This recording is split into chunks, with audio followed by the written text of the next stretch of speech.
வணக்கம் அன்பு நேயர்களே. மந்த்ரா டிவி நேயர்களுக்கு என் அன்பான வணக்கம். மந்த்ரா டிவி சேனல் வாயிலாக உங்களை சந்திப்பதிலே மட்டற்ற மகிழ்ச்சி. இந்த சேனல்ல வர்ற ஒவ்வொரு நிகழ்ச்சிகளும் ரொம்ப பிரமாதமாகவும் அற்புதமாகவும் இருக்கும். நிச்சயமாக உங்களுக்கு ஜோதிட ரீதியாக ஏதோ ஒரு வகையில் அது வழிகாட்டியாக இருக்கும். தொடர்ந்து பாருங்க, ஆதரவு கொடுங்க, தொடர்ந்து சப்போர்ட் பண்ணுங்க.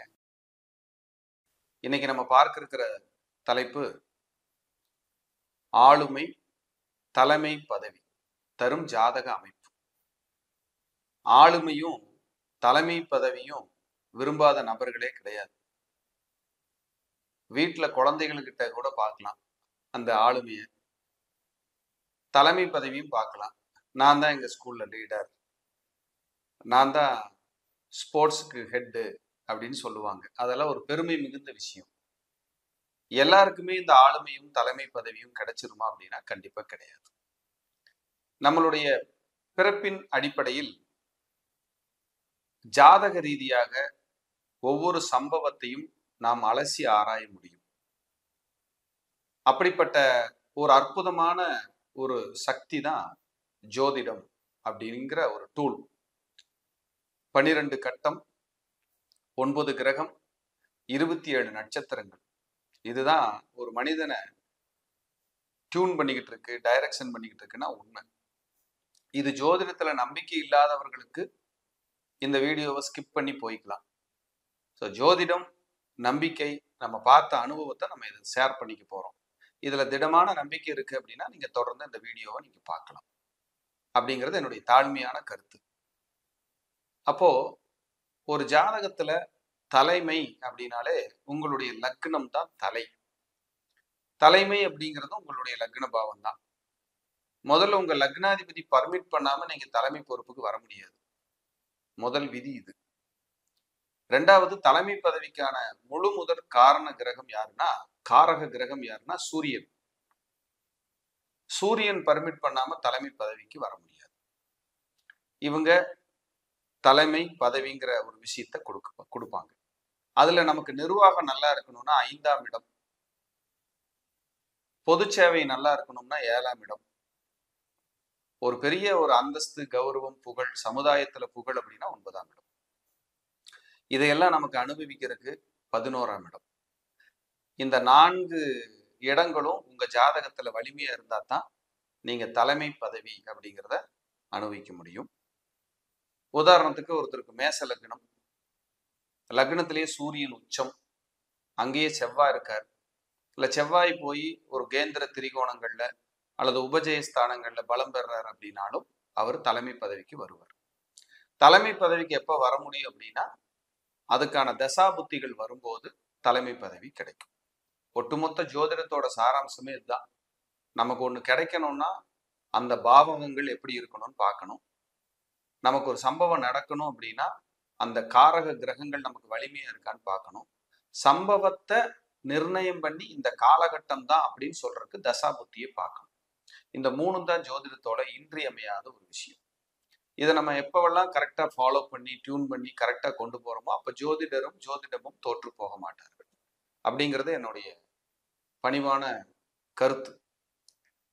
அப்போ தலைமை பதவிக்கு உங்க ஜாதகம் தயாரா இருக்கான்னா நீங்க நேர போய் பார்க்க வேண்டியது உங்க லக்னத்தை. முதல்ல உங்க லக்னத்துக்கு பாவிகள் தொடர்பு ஆகாது. உங்க லக்னாதிபதிக்கு பாவிகள் தொடர்பு கெடக்கூடாது. கெடுறதுன்னா என்ன அர்த்தம்? நீச்சம், அஸ்தங்கம், வக்ரம், ராகு கேதுகளோடு சேர்றது. இது எல்லாமே பாதிக்கப்பட்ட லக்னாதிபதி. அதே போல அந்த லக்னாதிபதி முதல்ல இப்படி பார்த்துடுறோம். அதுக்கப்புறம் நேர சூரியனை போய் பாருங்க. சூரியன் உங்க லக்னத்துக்கோ லக்னாதிபதிக்கோ 5ஆம் இடம், 9ஆம் இடம் இங்க எல்லாம் தொடர்பு வந்தா, உங்க லக்னத்தோட தொடர்பு வந்தா உங்களுக்கு தலைமை பதவி, மேனேஜர், வைஸ் பிரசிடென்ட், சிஇஓ, முதலமைச்சர், மந்திரி, கட்சி தலைமை, பாரத பிரதமர், பிரசிடென்ட், நாட்டோட பிரசிடென்ட், ஒரு அசோசியேஷன்ல தலைவர், கோயிலுக்கு தர்மகர்த்தா, லயன்ஸ் கிளப்புக்கு நான் தான் தலைவர், இப்படி எல்லாம் நம்மளை மிளிரச் செய்யறதுக்கு இந்த கிரகங்கள் நமக்கு தேவைப்படும். இதுல புகழ் அடையணும், தொடர்ந்து வெற்றி அடையணும்னா முதல்ல உங்களுக்கு 5, 9 பலமா இருக்கணும். அதோட சேர்ந்து தசா புத்தியும் வலிமையா இருக்கணும். இதெல்லாம் தலைமை பதவிக்கு ரொம்ப சூப்பரா வேலை செய்யும், ரொம்ப பிரமாதமா வேலை செய்யும். உங்க ஜாதகத்துல தர்ம கர்மாதிபதி யோகம் இருந்ததுன்னா ஈஸியா லீடர்ஷிப் கிடைக்கும். தர்ம கர்மாதிபதி யோகம் பலம் பெறணும், உச்சம் பெறது, ஆட்சி பெறது, வலிமையா இருக்கிறது, அந்த கிரகம் தன் வீட்டவே பார்க்கறது, சுபர்களோட சேர்க்கை பெறுவது, இதெல்லாம் ஆளுமைக்கும் தலைமை பதவிக்கும் உங்களுக்கு பர்மிட் பண்ணிடும். நீங்க போய் சூப்பரா உட்காந்துடலாம். பொதுவா ராசிகள்ல தலைமை பதவி கிடைக்கிறதுக்கு சிம்ம ராசி பிரதானம், மேச ராசி பிரதானம். அதுல நீங்க பெரிய புகழடைஞ்சு வருமானம் ஈட்டி பெரிய அளவுல வெற்றி அடையணும், நல்லா இருக்கணும், சோசியல் சர்வீஸ் பண்ணணும்னா சனியும் குருவும் உங்களுக்கு நல்லா இருக்கணும். அப்பதான் உங்களை கொண்டு போய் ஒரு நல்ல இடத்துல உட்கார வைக்கும். கடல் கடந்து உலகம் முழுவதும் உங்களுடைய பெயர் தெரியுது, நீங்க யாருன்னா தெரியுது அப்படின்னா உங்களுக்கு அந்த கிரகங்கள் எல்லாம் நல்லா இருக்கணும் அப்படிங்கிறதுல எந்த மாற்று கருத்துக்கும் இடமே கிடையாது. இப்படி தலைமை பதவி, ஆளுமை அப்படிங்கிறது ரொம்ப முக்கியம். நீங்க ஆளுமை பண்ணணும் அப்படின்னா செவ்வாய் ரொம்ப முக்கியமான கிரகம் உங்க ஜாதகத்துல. அவர் பலம் பெறணும். செவ்வாய் பலம் பெற்றாலே உங்களால ஆளுமை, வைராக்கியம், போர் குணம் பார்த்துக்கலாம் அப்படிங்கிற ஒரு போர் குணம் எல்லாம் உங்களுக்கு செவ்வாய் தான் கொடுப்பார். அந்த செவ்வாய் நன்றாக இருக்கும் பட்சத்திலும் உங்களுக்கு நல்லா இருக்கும். சார் அவர் லக்ன பாவியா இருக்காரு சார், அப்படியெல்லாம் கணக்குல இல்லை. பொதுவாகவே இந்த கிரகங்கள் நல்ல இடத்துல இருக்கும்போது உங்களுக்கு எப்படியாவது தலைமை பதவி வந்துடும்.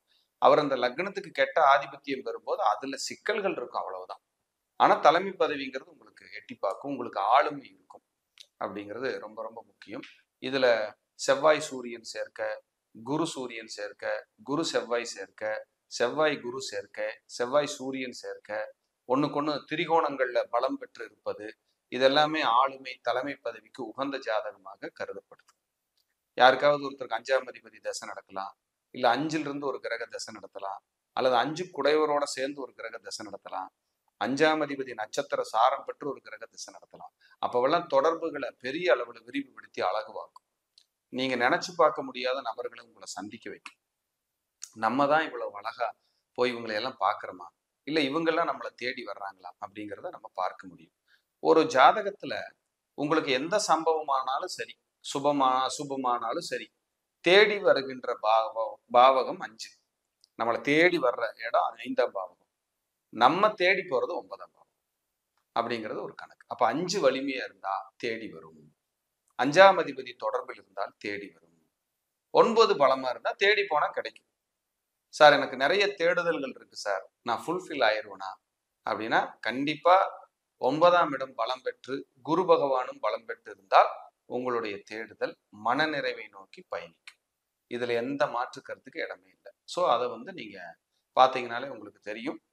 இந்த தலைமை பதவி அடுத்த லெவலுக்கு போகணும், நல்லா இருக்கணும் அப்படின்னா உங்களுக்கு சூரியனுடைய ஆசீர்வாதம் வேணும். அதனால டெய்லி சூரிய நமஸ்காரம் பண்ணுங்க, பிரதோஷ வழிபாடு அட்டன் பண்ணிட்டு வாங்க. அதே போல ஆத்மார்த்தமா திருச்செந்தூர் முருகரை வழிபாடு பண்ணுங்க. இப்படி எல்லாம் பண்ணும்போது உங்களுக்கு இந்த ஆளுமையும் தலைமை பதவியும் உங்களை தேடியோ அல்லது நீங்கள் தேடி போனாலோ உங்களுக்கு மனநிறைவோடோ இருக்கும். கண்டிப்பா தசா புத்தி பர்மிட் பண்ணணும். அப்பத்தான் நம்ம லைஃப் அடுத்த லெவலுக்கு போகும் அப்படிங்கிறத ஒருபோதும் நீங்க மறந்துடக்கூடாது அப்படிங்கிறத சொல்லி மீண்டும் ஒரு நல்ல பதிவில் சந்திக்கிறேன். இந்த சேனல்ல வர்ற ஒவ்வொரு நிகழ்ச்சிகளும் ரொம்ப பிரமாதமாகவும் அற்புதமாகவும் இருக்கும். ஆதரவு கொடுங்க, தொடர்ந்து சப்போர்ட் பண்ணுங்க. நன்றி, வணக்கம்.